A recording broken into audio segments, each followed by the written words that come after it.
Eco Tejas world class electric bike అతి తక్కువ ధరలోనే. కుక్కతో ఒక వంకర్ అన్నట్లుగా మలయాళ నటుడు, అదే జైలర్ సినిమా నటుడు వినాయకన్ మళ్ళీ తన బుద్ధిని చూపించాడు. మద్యం మత్తులో మరోసారి రెచ్చిపోయి నింతే అని రుజువు చేశాడు. తాజాగా ఇతగాడు చేసిన ఘనకార్యానికి సంబంధించిన వీడియోనే ఇప్పుడు నెట్టింట తెగ వైరల్ అవుతుంది. ఇంతకు వినాయకన్ చేసిన ఆ పనేంటి, అసలేం జరిగింది?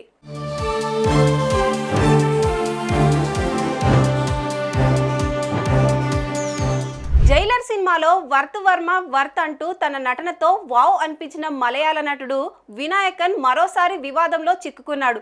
గతంలోనే శంషాబాద్ ఎయిర్పోర్ట్ సిబ్బందితో మద్యం మత్తులో గొడవకు దిగాడు. దీంతో అధికారులు ఆయనను అరెస్టు చేశారు. ఇదిలా ఉంటే గతేడాది గోవాలో పీకల దాకా తాగి ఓ దుకాణ యజమానితో గొడవకు దిగి నానా యాగి చేశాడు. ఈ రెండు ఘటనకు సంబంధించిన వీడియోలు సోషల్ మీడియాలో వైరల్ అయిన సంగతి అందరికీ తెలిసిందే. అయితే ఈ రెండు ఘటనలను మరవక ముందే తాజాగా వినాయకన్ మద్యం మత్తులో మరోసారి వీరంగం సృష్టించాడు. తన ఇంటి బాల్కనీలో లుంగి కట్టుకొని నిలబడి ఇరుగు పొరుగింటి వారిపై అరుస్తూ బండ బూతులు తిట్టాడు. తాగిన మత్తులో నిలబడే స్థితిలో కూడా లేకుండా ప్రవర్తించాడు. ఈ ఘటనకు సంబంధించిన వీడియో ప్రస్తుతం నెట్టింట తెగ వైరల్ గా మారుతోంది. దీన్ని చూసిన నెటిజన్స్ వినాయకన్ ఇక మారడు, నేనింతే అన్నట్లుగా బిహేవ్ చేస్తున్నాడంటూ కామెంట్ చేస్తున్నారు.